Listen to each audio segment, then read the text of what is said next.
Adam, week 2 of pre-season, how are you finding it and settling back in? Yeah, we started on Thursday, so we hit the ground running. So the players I think they had 3 weeks off. So yeah, it's a bit different than years gone by. There's sort of you get straight back into it almost straight away. So that's the expectation with our players and what they do over the break. But we're the same as every other club. Strength and conditioning, a bit of an overhaul there and changing up of things. In terms of getting better player availability, what are you concentrating on this pre-season to make sure you got as many magnets available to you? Yeah, well, it's a different approach, but not not massively different. You know, the what we've been doing in the past. It's probably more the change of personnel in the last 2 or 3 years that we'll see a change in the availability. I think the older players on their last legs have moved on, so the list is younger, and that just gives you different avenues and opportunities to train a bit harder or train a bit more, but also get them up to speed as well. So I think we've said this before, that half our list are under 22, so it's just going to feel different with what we do. So hoping to see more numbers on the track regularly and then correlating to game day, hopefully. Yeah, I mean, it's an obvious question, isn't it? Because what's happened the last few years, but I think this time last year we had 40 odd training as well. So it's just trying to get that resilience in the players and then maintain it.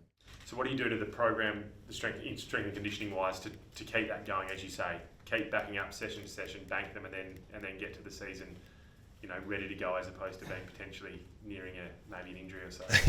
There's always going to be injuries. We had 2 or 3 today, which was unfortunate, but yeah, I suppose it starts in the off-season and what the players do and how they go about it, how they turn up, and what kind of program we put in place. So that started September, October, so that it goes back to there, and hopefully we get a bit of a bump in that. And like I said, the biggest difference is going to be the type of players we have on our list. Adam, I know you just said 2 or 3 today. I know it's very early, only Yeah. hours off the track, but Ryan limped off the track. Do you have any sort of idea? I don't have an update, but he obviously couldn't come back and train, and I think we had one other player with a tight hamstring, Burgill. Yeah. So I think we started with 43 on the track, and we lost those guys reasonably early in training. So we'll have to wait in the scans. But Liam looks definitely like he's done something, and Burgill might be on the minor side. And 2 we didn't see out on the track today. Could we get just an update on Elijah and Dom? How are they tracking with their respective foot injuries? Yeah, Dom's not far off running. Elijah had blisters over the weekend, but he's progressing well. He's had a bit of a foot issue, so it's not holding him back too much. But he's missed a few weeks now, so that'll be a longer process. And Ruben, I think he'll be integrated into training next week or end of this week, so he looks like he's good to go. Was that just conditioning with Ruben? Yeah, a little bit of both. I mean, he did so much coming back from his hamstring last year. I don't think he had a break. And we just got to be careful with Rubes because he goes so hard. And it won't take him long to get going again. So we wanted just to deload him a little bit, look after his body, and then hopefully we get going pretty quickly. One we didn't see today, sorry, was Josh Rotham? Yeah, groins, just tight groins. So, yeah, we'll just see how that goes as well. So those type of injuries, it's hard to give you an exact date on return, that sort of stuff. So I'll be as honest as I can, but he's got a bit of groin awareness, so we'll pull him back a little bit. Just on Elijah, honestly, it's not a foot stress fracture or anything like that. It's just I wish I could tell you the exact. There's a word, I don't know the word, it's too long, but it's not stress related. But there was a potential there, could have been, so we just pulled him back a little bit, and then I think he changed his boots over the weekend or last week, and so it's just that I think he was good to get into some drills today, but that held him back a little bit. So main training a few weeks away though? I would have thought so. I mean, you look at training now, and I'm sure we're not alone. It's turbo. So to come straight in and get straight into the match sim and the main drills, anyone who's missed a bit of football, it'll take a bit of time. So you'll see players coming in and out of training all the time. Like I said, I'm sure we're not alone there. Just in terms of Liam, it looked like it was a lower injury to the leg. Do you have a sort of specific? I think it's hamstring. Yeah, I just don't know how bad. Yeah, so we'll get the scans today. I haven't seen him since he got off the track. So it's the other one than the one he had surgery on. So we'll give you an update as soon as we get ready. I dare say he's crucial to the forward mix this year, obviously with some new additions, Tyler there as well, and he's friendly as well with him, and gets on in a disappointing season injury wise last year. And new contract is coming, we understand as well. How disappointing is it to potentially lose someone like Liam, his calibre and a leadership in this team as well? Yeah, let's just see how it goes, see what happens. But yeah, we need our best players available. So that's not only to help win games, but help grow our younger list as well. So really disappointing if it's a bad one, but let's wait and see. I know it's Jan 15, but early on, like you said, this time last year you had 40 on. This time you've lost a few. It depends each pre-season. Yeah. There'll be a few fans out there who'll be like, "Oh, not again," because of a few. Yeah. It's just pre-season though, isn't it? This is not a concern overall. I just don't think we can look back.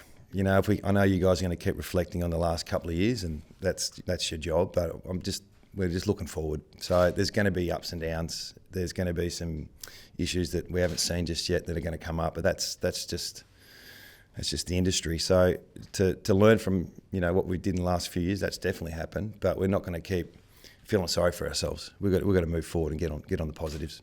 Adam, I know you mentioned you've only been back since Thursday, since the turn of the year, but have you stood back at training a couple of times and thought, geez, it's clicking, or I'm seeing progress and what we're trying to implement? Yeah, well, what are we training at the moment, and what is every team training at the moment? We're trying to chase an identity that we don't have. We're starting from scratch in that space. So we start with a contest, we defend as well as we can, and our ball movement needs to get its own identity as well. So fundamentals are critical this time of year. So that in the next 4 or 5 weeks, those things will pick up. We're more advanced with the conditioning around the contest and the physicality. I think, once again, like every club's probably doing, match sim starts in December now, with a short build-in after Christmas and the break they have. So they're probably a little bit more conditioned than they normally are for the contest this time of year. So they're the focuses at the moment. When you say you're starting from scratch, is that partly because of just the high turnover of the list? The evolution of the list and the club and where we're at the moment. So clearly we've lost some experience, and we're coming from a fair way back. So yeah, the fitness and the availability, all that's important. But then what kind of style and what kind of brand do you want to see us play is what we're working on now as well. When you said that identity too, you've got some young guys, so obviously that's what you're trying to create. How much do those senior players, do you rely on them to help build that identity as well, and lean on them to find out what they're thinking? It's critical. Yeah, that's why the availability is important, isn't it? Because they'll grow together. Our new captains and new leadership group. There's a lot of new things that are happening at the club with the CEO and the strength and conditioning team. So it's all exciting, and there's going to be some ups and downs. Speaking of new CEO, Don starts today. Did you guys catch up over the summer? Have you had much to do with Don since he sort of came over? A little bit, yeah. I saw him before Christmas, and I saw him in Dunsborough there for a couple of days. So, yeah, he's excited. It's been a couple of months since he's been appointed, so I think he starts today. I haven't seen him today though, but that'll be different as well. How do you guys?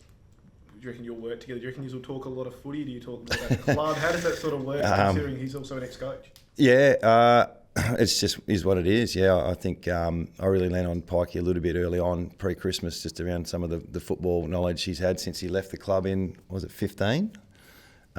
We've kept in contact since then, but he's got a big job in his hands, so the football's definitely a big part of it. But the coaching side of things, I think he'll be moving into other areas of the club, but I definitely lean on him for sure. Has he booked in a tea time with you? I think he's a scratch golf. Well, I'm not a scratch golfer, so no, I don't think he'd like to play with me. But no, he'll be busy. I just wanted to ask about Harley. You did sort of some media rounds last week and Yeah. spoke about he'd been thrown around at training in different roles, and you were giving him a chance to have a taste of everything. Have you seen anything specifically, positionally wise, that you've liked so far? Yeah, what is he, 18? So trying to enjoy and embrace the hype around it, and the fact is I think he's going to back it up. And where does he play early on in his career? We're working through that. I think there'll be a little bit of back, a little bit of on ball is what I'm seeing at the moment, but he goes forward and has a bit of presence there as well. So we need to settle him, that's for sure, and we're working on that now, but more than likely to be a down back and a little bit on ball at the moment. Do you see the Nick Dacos, Harry Sheasel, the fact that they've been able to thrive behind the ball at times early on? Is that any sort of blueprint, or do you just... A little bit, yeah, a little bit. He's played down there as well, so it wouldn't be a new position for him. He seems to have his most presence around the centre, around the ball. So I think we need to respect that. But just to stick him there for 110 minutes a game comes with risk. So, yeah, maybe down back a little bit as well would suit his game. Adam, just another Dom Shee we saw in a moon boot prior to Christmas and haven't seen a lot of him at the minute. Where's Dom at the moment? He's probably the one who's furthest away. So I would have thought he'd start running in the next week or two.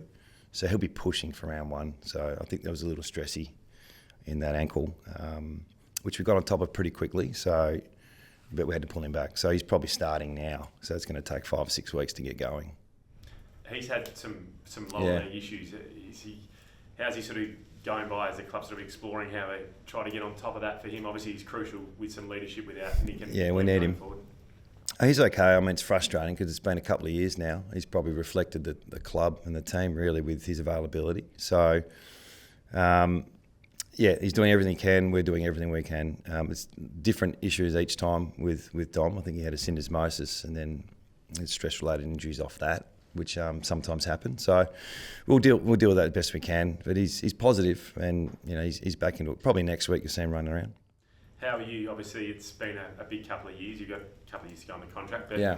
Speaking about being positive, you're good frame of mind coming into another. If you're not in a good frame of mind at January 15, then we're in strife. So I'm as positive as I can be. Looking forward to the challenge. Really aware of where we're at and what we're trying to do. So it's not a quick fix, but we're excited by it. And the youthful part of our list is actually energising a lot of our senior players and coaches as well. So we're in a good space.